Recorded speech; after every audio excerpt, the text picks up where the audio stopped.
It's the SKOR North Twins Show. All right, little delayed start there, but that's okay. Sometimes the technology doesn't want to work for you, but this is the SKOR North Twins Show.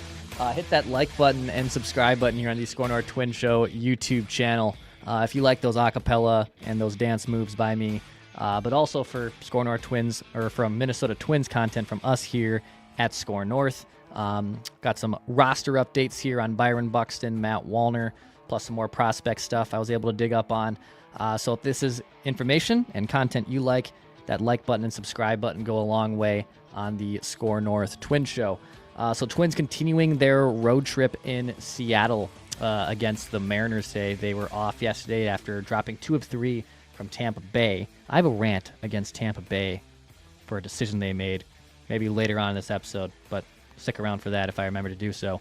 But now they get 3 games in Seattle, and Byron Buxton is officially back. So I heard on Wednesday that the plan was for Buxton to be back for the series in Seattle on Friday. He's passed tests, and he's now officially activated. The Twins sent down Carson McCusker to make room for Buxton. So Buxton now officially back, likely, I would assume, in center field. Maybe he's a DH on Friday. We're doing this at about 1:30 p.m. Central Time on a Friday. Regardless, the Twins get probably one of their most important players back in the lineup. This season in 41 games, Buxton hitting .261, has an .834 OPS, 10 home runs on the season, 1.8 WAR.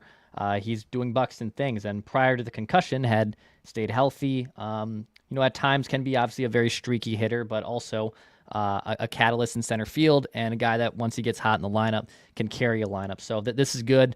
Twins offense has kind of been scuffling along here the last 5 days. They've lost 3 of 4 games, and they need their star center fielder back in the fold. So that's good. Buck has a history of concussions, so hopefully it sounds like obviously he's passed those tests and he's in a much better spot.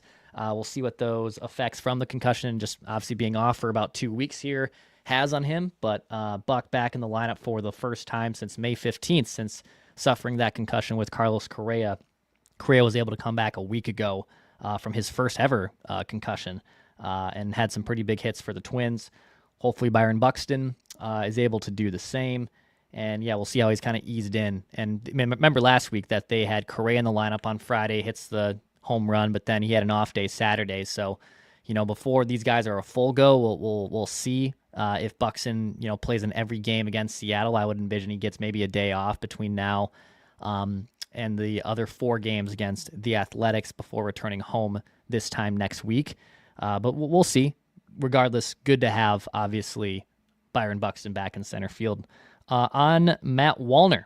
So Wallner will be with the Twins most likely on Saturday, tomorrow.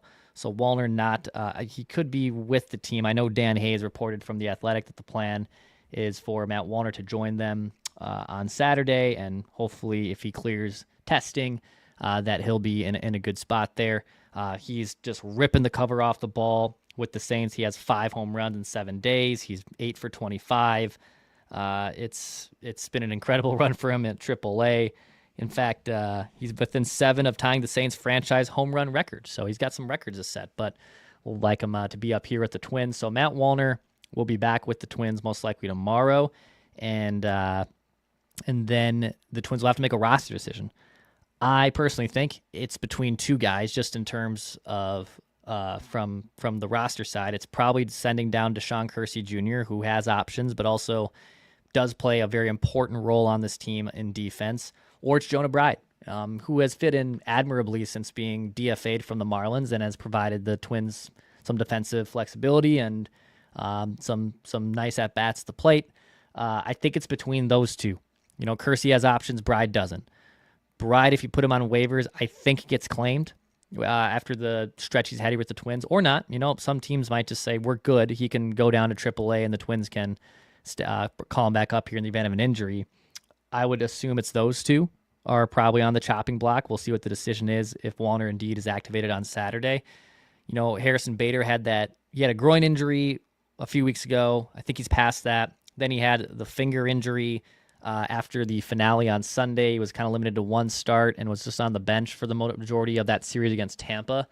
Now, if that finger's in a worse spot, maybe he gets IL'd and Kersey and Bader stay here and Wallner takes that spot. But regardless, once the Twins have Buxton and Wallner back here on the active roster with Harrison Bader in the fold, with guys like Trevor Larnach in the fold, I think it might have to be Kersey. As much as he is a very important player for their defensive alignment, his offense isn't there, and he has options, which makes him, unfortunately, expendable. So I would bet it's probably Kersey, maybe Jonah Bride, but that will likely be one of those situations that the Twins will have to make. Tough one. That's baseball. That's showbiz, baby. So hopefully we'll have some clarity on that here in the next day or so. Seattle's a good team, man. They can pitch. We all know that. They got really good pitching, and hopefully the Twins are in a good spot to get their offense back on track. That's tough to do against Seattle. They, again, have better offense this year than in years past. They've kind of wasted some of those starting pitching performances that they've gotten over the last few years. I know they made the playoffs for the first time in 20-plus years 2 years ago. But for the Twins, they'll be going against, here on Friday, they'll go against Brian Wu to start, who's having a great year.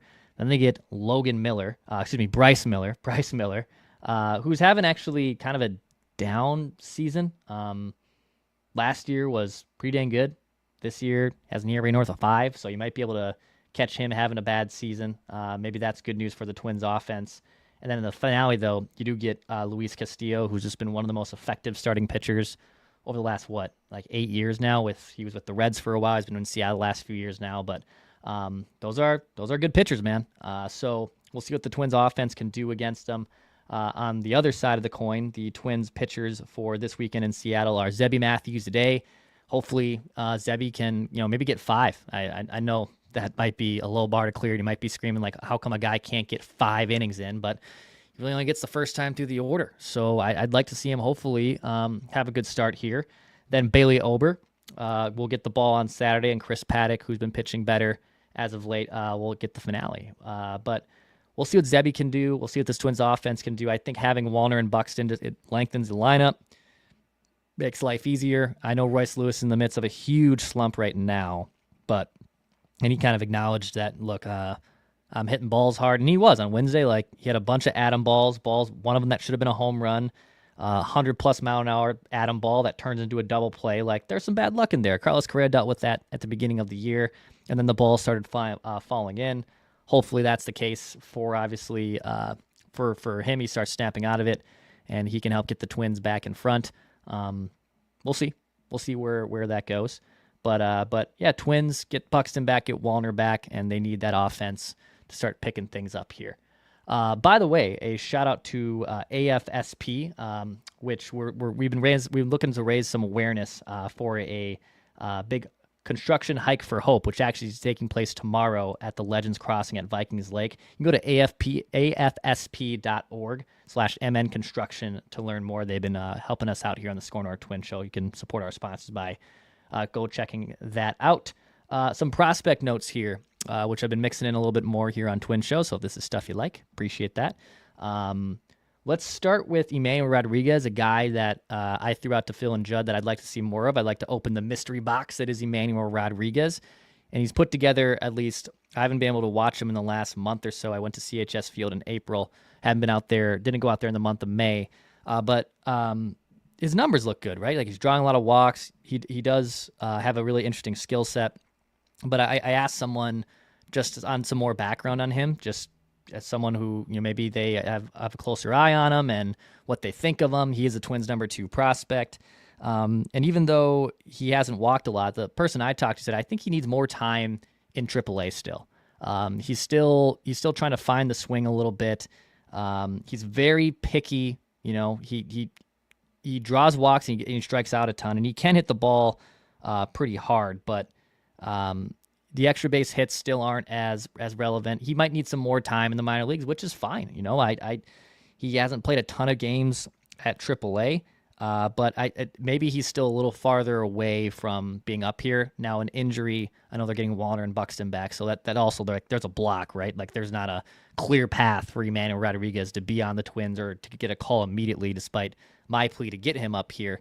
I do understand that. I certainly won't lose sleep over the Twins like wasting at bats from Emanuel Rodriguez at AAA. I believe he needs as much time as possible. But just an interesting little take there. Sometimes we look at stats. That's a lot of these minor league guys. That's what I have here. I can only look at statistics. There are options now on Twins TV where you can go back and watch some of these games live, which is something I like to. I'm going to try to mix in a little bit more here because with Twins TV you get that access. But yeah, I wouldn't be shocked if Manuel Rodriguez does need, maybe more of a half season and maybe another month in AAA. But him being a call away is pretty interesting. Another note here, 2 Culpeppers in the Twins prospect system. Let's actually go to CJ Culpepper. So CJ Culpepper is one of the Twins. I think let's see here. I want to get this right. He's a fringe top 10 prospect organizationally. He's currently the 10th. He's the 10th best prospect in the Twins organization, but he hadn't thrown all season. He was dealing with an injury. He was struggling to ramp up in spring training. Now he's in the Florida Complex League. Made his first start. He won't stay long in the Florida Complex League. That's just to, get him some live hitters and get him some action. He probably goes, maybe starts at high A, but he did make 6 starts with Double A last year, and he has impressive numbers. He 37 starts, has an ERA of 3.48, has struck out 158 batters in 147 career minor league innings. He was a 13th round pick by the Twins, and it's just been a really nice pitching story. So we'll see where CJ Culpepper kind of falls into place once he gets out of the Florida Complex League. But a good sign that after struggling to ramp up with an injury, now is in a spot. He's 23 years old too, so it's kind of go time in terms of getting him to Double A and getting him some run there, at the Florida at the low A ranks. And with the Florida Complex League in general, it's more about fine tuning things and just getting your footing right before really activating yourself to pitch in bigger moments. So I would bet, and he's 6'3", 193 pounds. It's a big boy for a pitcher. Once he is in a good spot, I bet he does go up to Double A Wichita. Taking a look at Keelan Culpepper, the Twins' first-round pick from last year. I've obviously talked a lot about him in the prospect reports here on the SKOR North Twins Show. Keelan Culpepper having, again, a really nice season. So Keith Law, depends what publication you want to look at. I tend to just look at MLB.com a lot, just the easiest one for me to go to. You can get your fix at ESPN, Baseball America, as I almost hit that ring light into my face. Baseball America. You can also go to The Athletic, where Keith Law is at right now. So he updated his top 50 prospects for kind of the midway point. As some guys have graduated, some guys have risen and fallen to the first 2 months of the minor league season. So Keelan Culpepper was unranked in his top 100 prospects. He is now the 45th best prospect in baseball, which is an impressive jump, obviously, for a guy that was unranked going all the way up to the top half of top 100 prospects. He's hitting over 300. Law on his write-up said, which you can find at The Athletic, that he's an above-average shortstop who might get a little better with more consistency, and I might have undersold his bat a little bit on draft day. Culpepper was from Kansas State, fell to the Twins at the 23rd, 24th overall pick, and he's having a really nice year. So Keelan Culpepper getting some love. CJ Culpepper, the pitcher, 2 Culpeppers in the organization. Obviously, Minnesota sports fans know their Culpeppers from Dante. Maybe at one point you'll see 2 of these guys with the Twins. Maybe these 2 guys are trade bait. If the Twins are going to be buyers at the deadline, Keelan Culpepper is the Twins' 4th best prospect, and CJ Culpepper is the 10th best prospect. If you're going to be buyers at the trade deadline, you're giving up, and you want to be significant buyers, you're giving up top 10 prospects. And if there's certain guys that are untouchable, like Walker Jenkins is the number 1 prospect, he's played 2 games, and he's kind of had another setback. Won't be playing for another 2 more weeks, which is a bummer. You're going to have to trade some of your top 10 prospects, and both Culpeppers would be in play there. But yeah, a little prospect update here on the SKOR North Twins Show. I like providing those. And we'll see what the Twins do here in Seattle with Buxton back in the fold, Wallner back with the Twins most likely on Saturday. So all good things here. I'll give you probably a series recap on Sunday for an extra innings episode here on the SKOR North Twins Show channel, just to recap what has happened in Seattle. Also, enjoy our guy Trevor Plouffe. Trevor Plouffe joins us every Tuesday here on this YouTube channel and podcast feed. Trev's on the call with Corey Probus tonight in Seattle, which is exciting. So if you liked some Trevor Plouffe, Well, guess what? You get a whole weekend of them. He's going to be on the telecast with Corey tonight and on Twins TV. So go check out Trevor Plouffe on that. You can find his episodes here with us on Tuesdays. Again, appreciate you guys hanging out, supporting the SKOR North Twins Show. Please continue to do so. Series recap on Sunday here on this YouTube channel. My name is Declan Goff, and I'll be talking at you soon.